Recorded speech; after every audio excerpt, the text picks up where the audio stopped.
Can you hear it? That faint, incessant buzzing, a sound not of this world, not of this dimension, but emanating from a place beyond our comprehension, a place where sanity frays and reality dissolves into a tapestry of cosmic dread.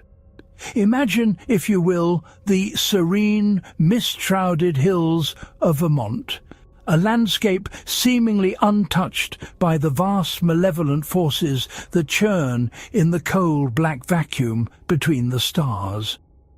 Yet it is precisely within such a setting, among the rustic charm and ancient forests, that H.P. Lovecraft chose to unleash one of his most chilling narratives, a tale that strips away our preconceived notions of alien life and humanity's place in the universe, leaving us with nothing but a lingering sense of paranoia and the terrifying realization that we are but puppets in a cosmic drama we can barely begin to fathom.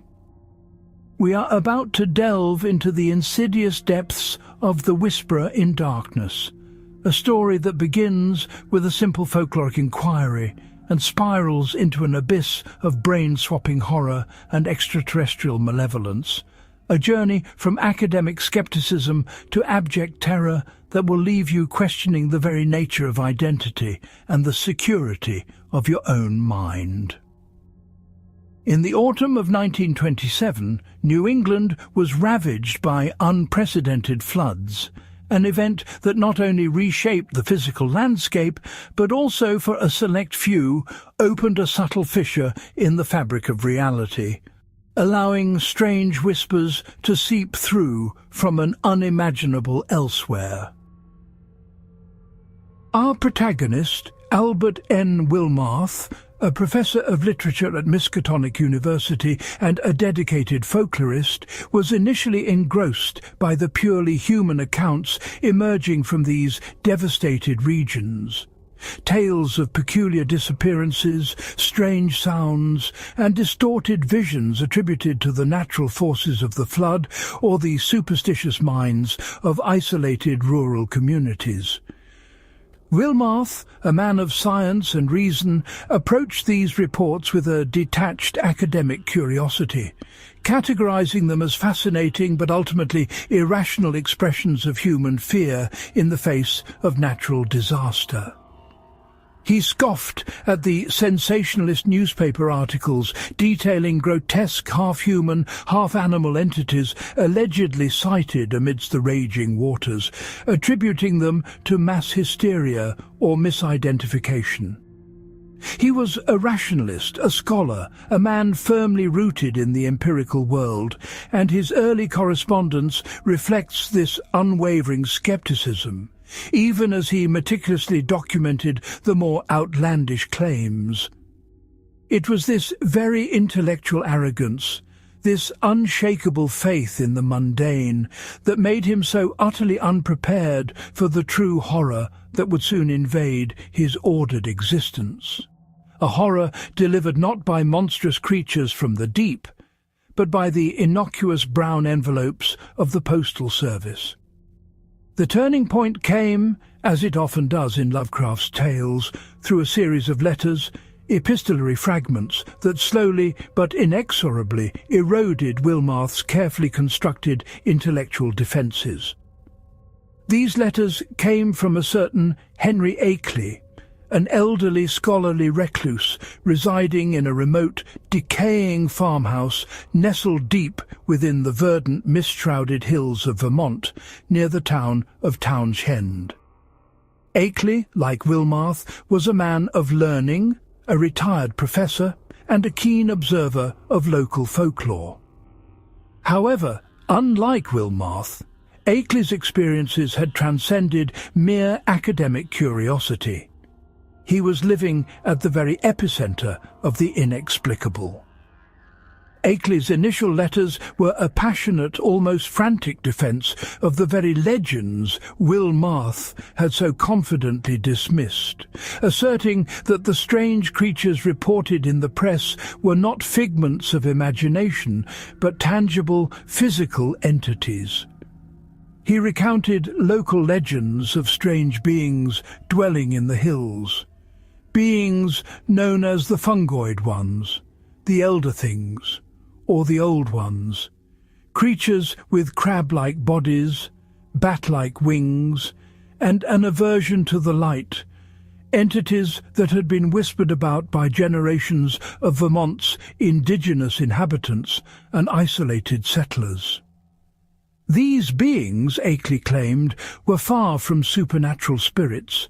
They were flesh-and-blood extraterrestrial organisms mining the mountains for precious ores, particularly a certain black stone with peculiar properties.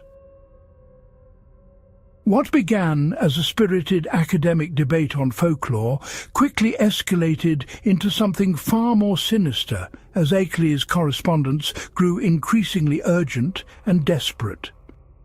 He began to detail personal encounters not with spectral apparitions but with solid physical manifestations of these Mi-Go, as he eventually identified them, using a term from Nepalese folklore, a term he learned from their own telepathic whispers. He described their peculiar gait, their buzzing, chittering voices, their strange, fluid movements in the moonlit forests. His letters were filled with a mounting paranoia, an almost frantic desire for validation, yet tinged with a chilling confidence born of direct experience. He spoke of the Mi-Go's immense intelligence, their advanced technology, and their disconcerting ability to operate subtly, almost invisibly, within the natural world, using their unique physiology to mimic and even manipulate local flora and fauna. As Wilmarth read, a cold dread began to seep into his academic detachment.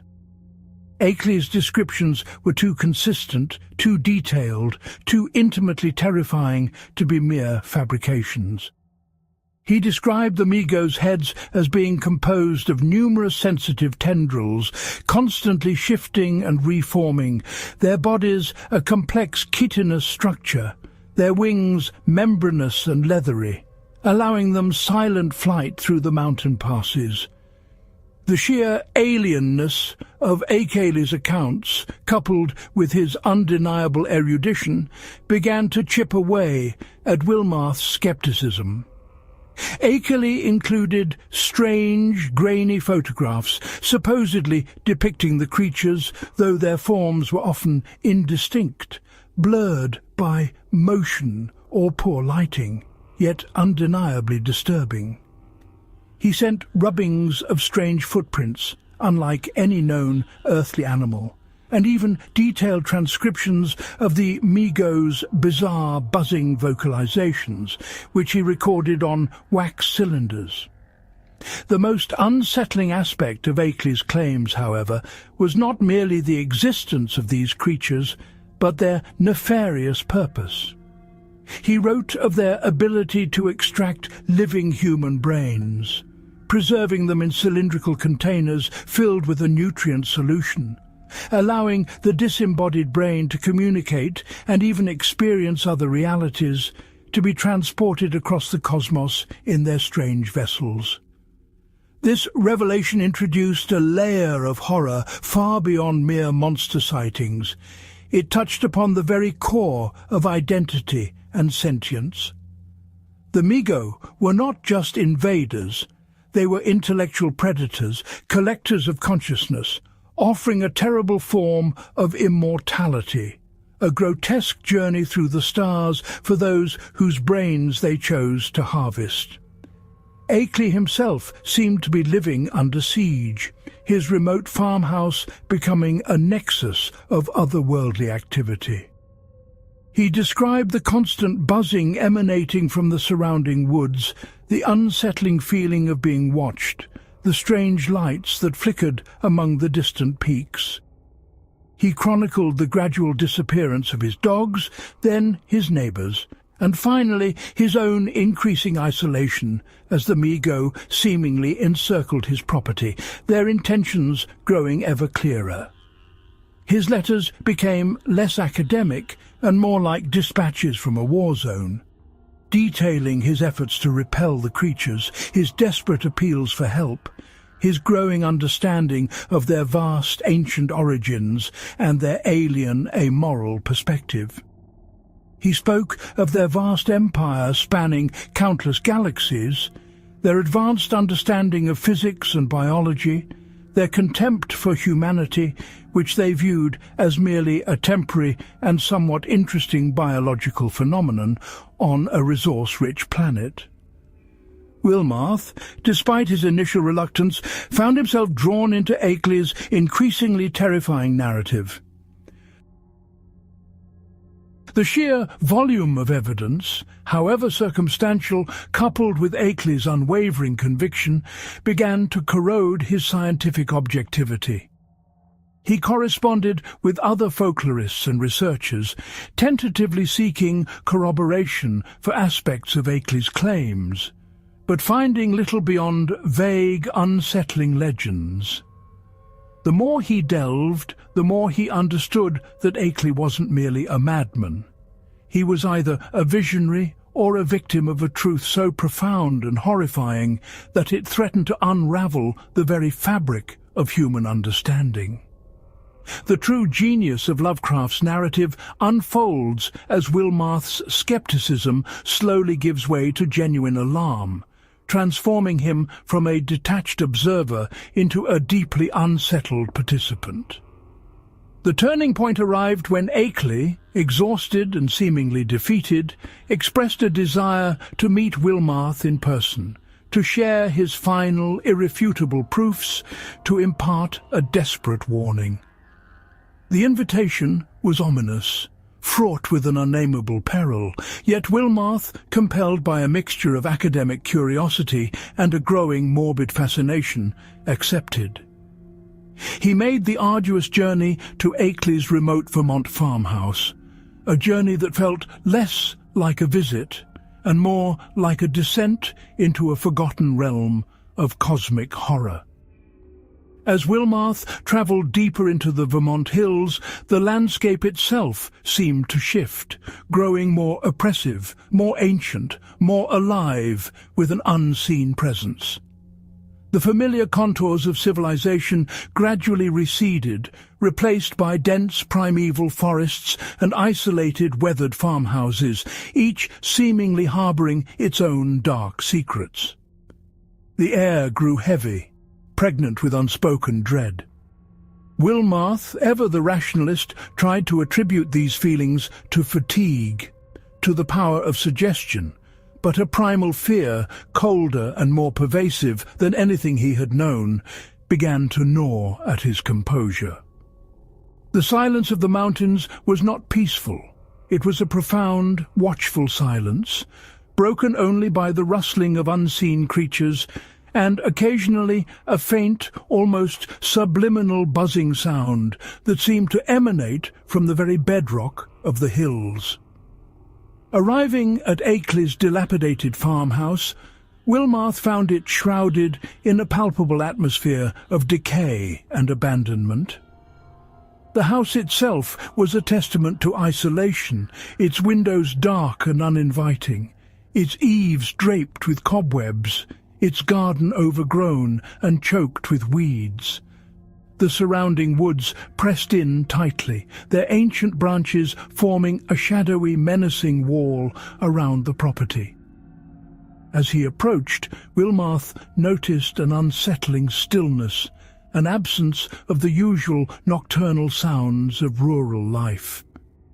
There were no crickets, no rustling leaves, only a profound, almost artificial quietude that hummed with a suppressed energy, like a predator holding its breath.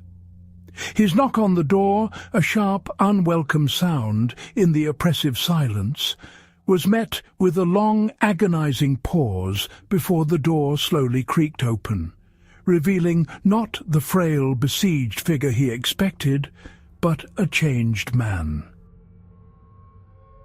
Henry Akeley, or rather the entity that presented itself as Akeley, was a figure of unsettling tranquility. The initial letters had depicted a man teetering on the brink of madness, driven to desperation by the unrelenting siege of the Mago. But the man who greeted Wilmarth was calm, almost serene, his voice soft and measured, entirely devoid of the frantic edge that had characterized his correspondence. His face was obscured by bandages, supposedly due to an unfortunate accident, and he spoke from behind the heavy folds of a dressing gown, his movements stiff and deliberate. He explained his physical state away as an injury sustained in a skirmish with the creatures, but his new composure, his almost philosophical acceptance of their presence, struck Wilmarth as profoundly unnatural. This new Akeley began to speak with a chilling detachment about the Mi-Go, no longer as monstrous invaders but as misunderstood entities, complex and intelligent beings with a right to exist and pursue their cosmic agenda. He spoke of the vastness of the universe, the insignificance of human ethics in the face of truly alien civilizations, and the profound opportunities offered by their brain cylinder technology. He argued that to journey through the cosmos as a disembodied brain was not a horror, but an unparalleled privilege, an ultimate liberation from the confines of flesh and earth. He painted a picture of the Mi-Go not as malevolent, but as utterly indifferent, driven by an insatiable scientific curiosity and a need for resources that transcended petty terrestrial concerns. His arguments, delivered in that calm, measured tone, were strangely persuasive, almost mesmerizing, attempting to rationalize the incomprehensible, to normalize the monstrous. He described their scientific achievements, their mastery over life and death, their ability to manipulate matter and energy in ways that dwarfed human understanding.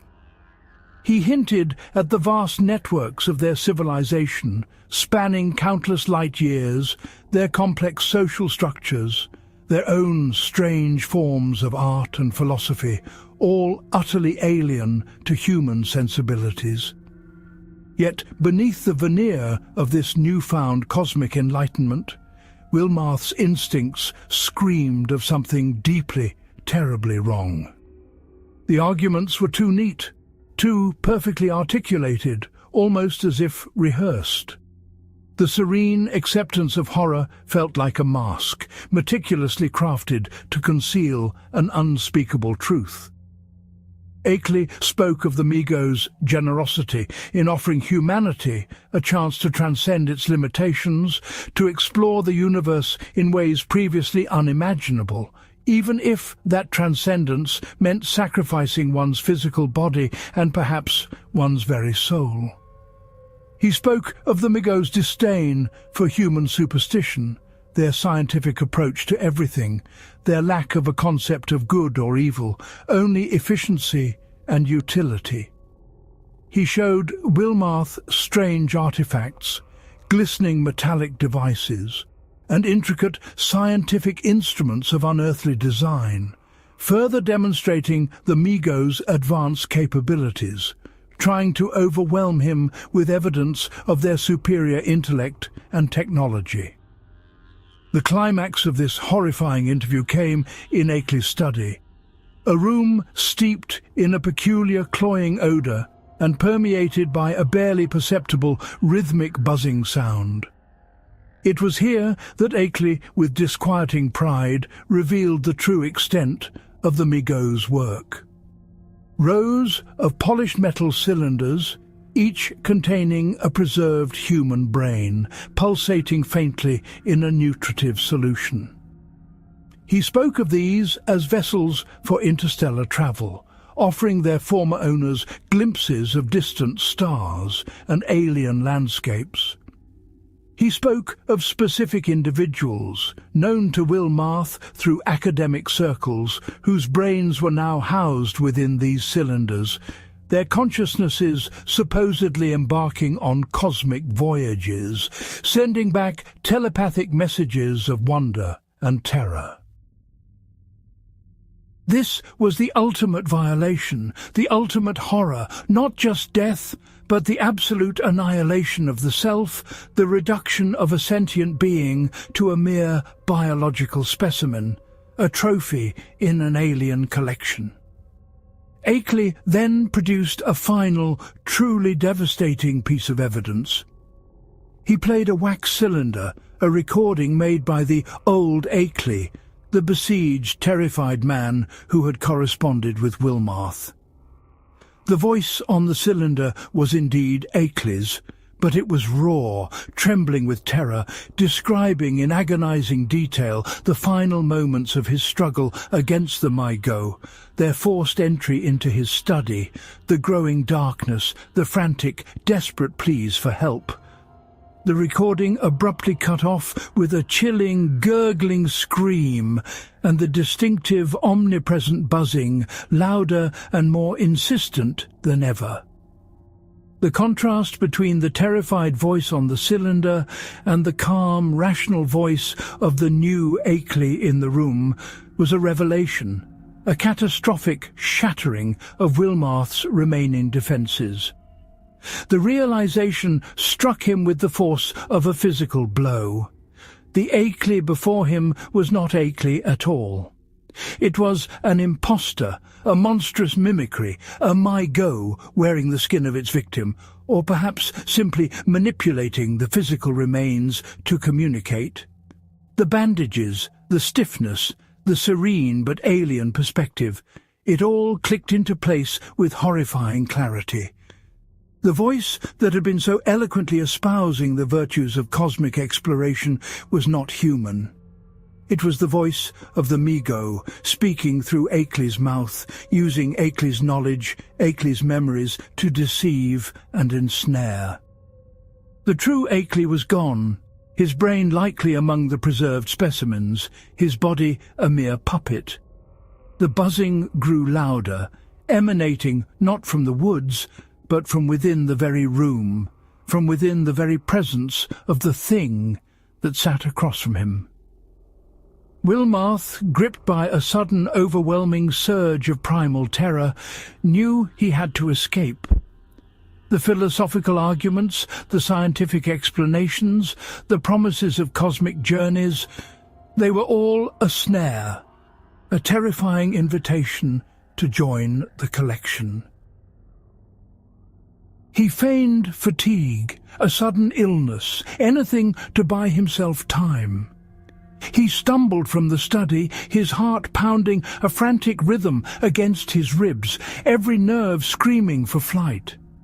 The Mi-Go, in its Akeley guise, offered polite reassurances, suggesting Wilmarth rest, perhaps even consider the opportunities they offered. But Wilmarth saw through the pretense, perceiving the calculated malevolence beneath the placid exterior. He fled the house under the pretense of retrieving his coat from the car, his movements stiff with controlled panic, every shadow a lurking menace, every rustle of leaves a potential ambush. He stumbled through the moonlit yard, the oppressive quietude of the surroundings now feeling like a predatory stillness. The buzzing, the pervasive alien sound seemed to thrum in his very bones, a symphony of cosmic horror. He reached his car, fumbling with the keys, his hands shaking violently, his breath catching in ragged gasps. As he started the engine, the headlamps cut through the oppressive darkness, illuminating the path ahead. And for a terrifying, fleeting moment, he caught a glimpse of something moving in the periphery, something shadowy and crab-like, scuttling back into the deeper darkness of the woods. He drove away, not merely leaving Akeley's farm, but escaping a fate far worse than death, a fate that would have stripped him of his humanity, his identity, his very self, reducing him to a disembodied consciousness trapped in a metallic cylinder, forever at the mercy of the utterly alien. The horror of The Whisperer in Darkness lies not just in the existence of the Migo, but in their chillingly plausible scientific capabilities and their utterly amoral perspective on humanity. They are not demons or monsters in the traditional sense. They are highly advanced, extraterrestrial beings driven by scientific curiosity and resource acquisition, and humanity is merely an inconvenient obstacle or a fascinating biological specimen. The brain swapping is not a ritual sacrifice, but a form of advanced scientific preservation and transportation, a method for the Migo to collect data and experiences and to offer a terrifying form of immortality to those deemed worthy of cosmic journey, albeit at the ultimate cost of their earthly identity. This narrative masterfully weaves together several profound themes, each contributing to its enduring power and its unsettling impact on the reader. Firstly, there is the theme of paranoia, a pervasive and suffocating dread that builds throughout the story. Akeley's initial letters are filled with it, a man under siege, desperately trying to convince a skeptical world of the terrifying reality he faces. This paranoia is contagious, slowly infecting Wilmarth as he delves deeper into the correspondence, culminating in his frantic escape. The idea that unseen entities are observing us, waiting to strike, manipulating us, is a deeply unsettling thought, and Lovecraft exploits this fear with masterful precision, never explicitly showing the full horror until the very end, preferring to build suspense through suggestion and insinuation. Secondly, the story explores the profound alienation of truly alien life. The Migo are not merely strange, they are fundamentally other. Their motivations, their physiology, their very concept of existence are beyond human comprehension. Their buzzing, their crab-like forms, their telepathic communication, their advanced technology, all serve to emphasize their profound difference, their utter lack of connection to human values or emotions. They are indifferent, not malevolent in a human sense, which makes them all the more terrifying. Their indifference underscores humanity's cosmic insignificance, a recurring motif in Lovecraft's work. We are not the center of the universe. We are not even particularly special. We are merely biological material, a resource, a specimen. This realization is far more terrifying than any direct hostility. Thirdly, and perhaps most chillingly, is the theme of brain swapping and the absolute loss of identity. What defines a human being? Is it the body, the brain, the consciousness, the memories, the soul? The Migo's technology directly challenges these fundamental questions. If your brain can be removed, preserved and transported, and your body animated by another consciousness, then what becomes of you? Are the telepathic messages from the disembodied brains truly from the original person, or merely echoes, simulations, or even fabrications by the Migo? The horrifying implication is that our physical forms, our senses, our connection to the world are intrinsically linked to our identity. To be stripped of this, to be reduced to a pulsating organ in a jar, is an annihilation of self more profound than death. It's a grotesque mockery of immortality, a forced transcendence that rips away everything that makes us human. Lovecraft's genius in The Whisperer in Darkness lies in his masterful deployment of cosmic horror. He doesn't rely on jump scares or explicit gore. Instead, he builds an atmosphere of creeping dread, a slow revelation of incomprehensible truths that gradually erode the reader's sense of security and sanity. His language is rich, dense and evocative, employing adjectives and adverbs that heighten the sense of otherworldliness and ancient malevolence. He uses academic language to lend credibility to the initial accounts, only to twist that credibility into a tool for greater terror.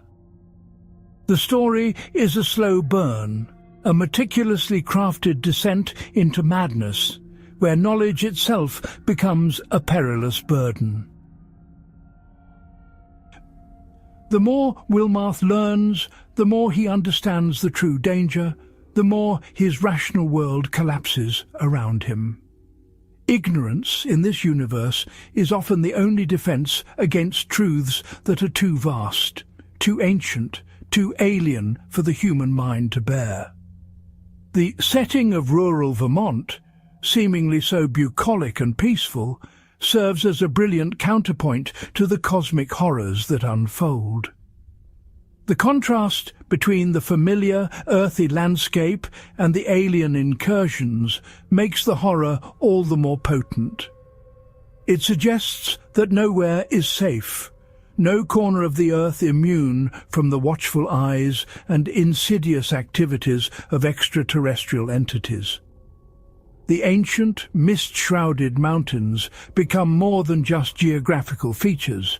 They become silent witnesses to unspeakable cosmic events, repositories of forgotten secrets, portals to other dimensions.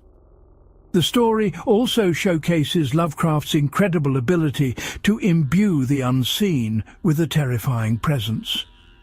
The Migo are often heard more than seen, their buzzing and chittering sounds creating a profound auditory horror. The descriptions of their physical forms are often vague, glimpsed through shadows, or implied rather than explicitly detailed, allowing the reader's imagination to fill in the grotesque blanks, making the horror far more personal and visceral. The lasting legacy of The Whisperer in Darkness extends far beyond its initial publication. It significantly contributed to the burgeoning Cthulhu mythos, introducing the Migo as a prominent alien race within Lovecraft's cosmic pantheon. Its themes of brain-swapping and cosmic manipulation have influenced countless science fiction and horror stories, inspiring writers and filmmakers to explore the fragility of identity and the terrifying possibilities of alien biotechnology.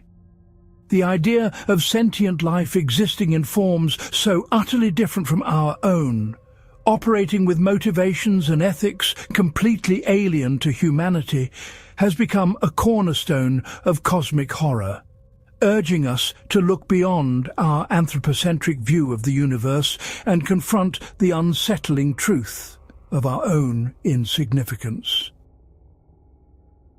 The story serves as a chilling reminder that the universe is vast, ancient and indifferent, teeming with life forms that may view humanity as nothing more than a temporary blip on the cosmic radar. It forces us to confront the terrifying possibility that our reality is but a thin veil, easily torn, revealing horrors that lurk just beyond our perception, waiting for an opportune moment to descend. So the next time you hear a strange buzzing sound in the darkness or read a curious report from an isolated rural community, remember the tale of Albert N. Wilmarth and Henry Akeley. Remember the whispers from beyond, the shadows in the hills, and the ultimate horror of a consciousness adrift, a brain in a cylinder, forever travelling through the cold, silent void. The Migo are still out there, mining their strange ores, collecting their specimens, and perhaps still whispering in the darkness, waiting for another curious mind to fall into their terrifying embrace. If you found this journey into Lovecraftian terror as unsettling and fascinating as we did, Please consider giving this video a like to help us reach more fellow fans of cosmic horror. And don't forget to subscribe to our channel for more deep dives into the chilling works of H.P. Lovecraft and the broader Cthulhu mythos. We explore the eldritch, the ancient, and the utterly terrifying, bringing you detailed analyses and immersive narratives that honor the master of cosmic dread. Your support helps us continue to unravel these unspeakable truths, to shed light on the darkness that lies just beyond the veil of human understanding. So join our community of cosmic explorers and prepare for more journeys into the maddening unknown.